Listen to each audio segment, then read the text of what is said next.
Exam day in haunted school. 12th class में पढ़ रहे ऋषि के लिए आज एक बहुत बड़ा दिन था।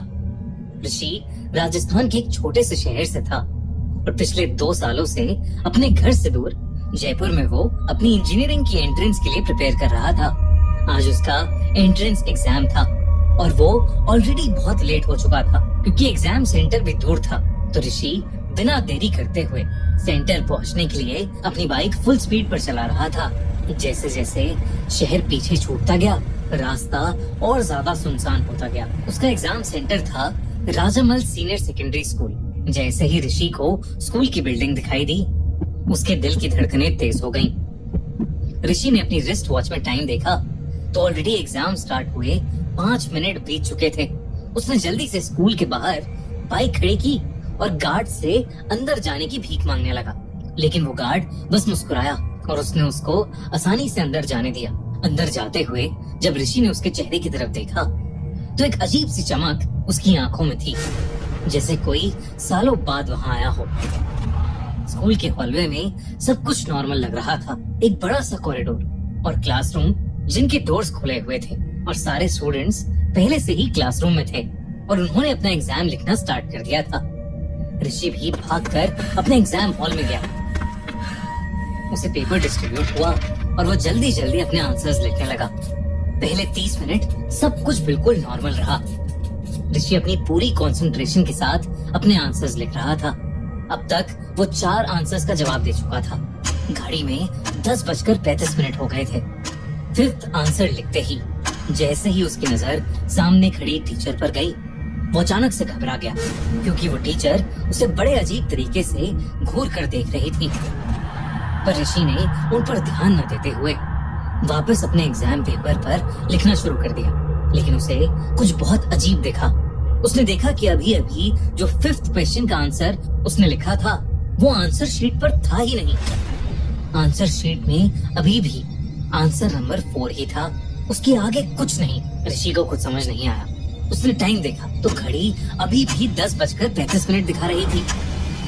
10 मिनट पहले भी यही टाइम था जब उसने आंसर नंबर 4 लिखा था। तभी ऋषि ने महसूस किया कि एग्जाम हॉल के स्टूडेंट्स अजीब बिहेव कर रहे थे। सब बिल्कुल चुप, बिना एक भी आवाज के लिख रहे थे। तभी एक लड़का जोर से अपनी उंगली डेस्क पर घिसने लगा। अपनी उंगली घिसते हुए उसका एक नाखून निकल गया और वो तब भी नहीं रुका।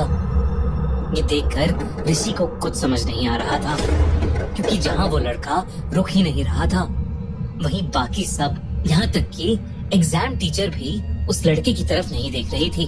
तभी ऋषि को एक कोने से एक और आवाज आई।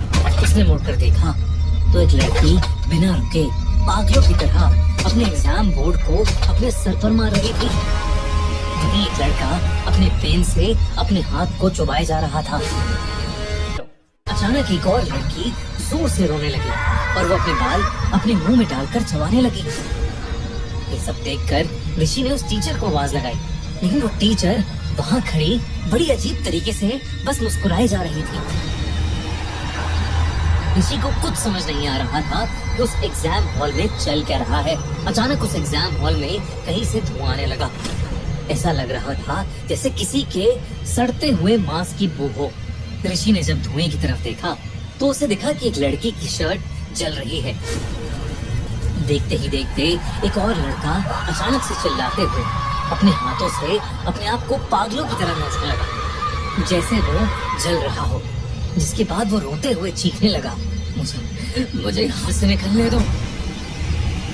ऋषि ने देखा कि जो लड़की उसके ठीक सामने बैठी थी, उसके हाथ अपने आप लाल हो रहे थे, जैसे किसी ने उस पर तेजाब डाल दिया हो।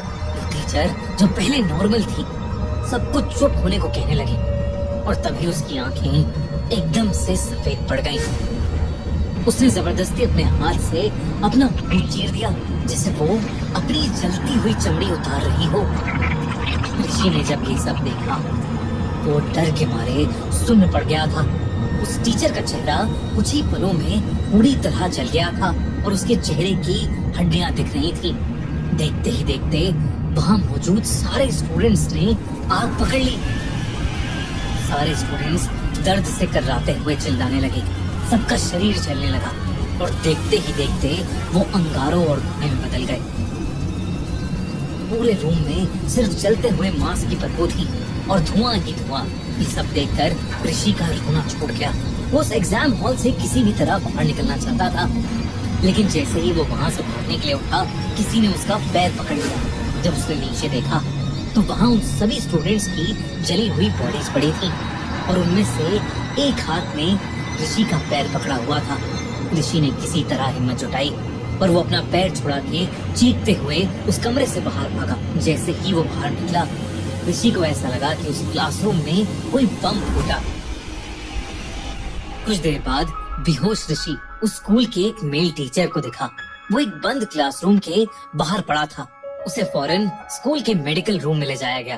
कुछ ही देर में ऋषि को होश आया और उसने उस टीचर को अपने साथ हुआ पूरा हादसा बताया। और तब उस टीचर को लगा कि ऋषि एग्जाम ना देने के लिए एक मनगढ़ंत कहानी बना रहा है। उस टीचर ने बताया कि ऋषि कभी अपने एग्जाम रूम में गया ही नहीं और जिस रूम की वो बात कर रहा है वो पिछले कई सालों से बंद पड़ा है। ऋषि को विश्वास नहीं हुआ तो वो मेडिकल रूम से निकलकर उसी रूम में वापस गया और वाकई उस क्लासरूम में सच में ताला लगा हुआ था।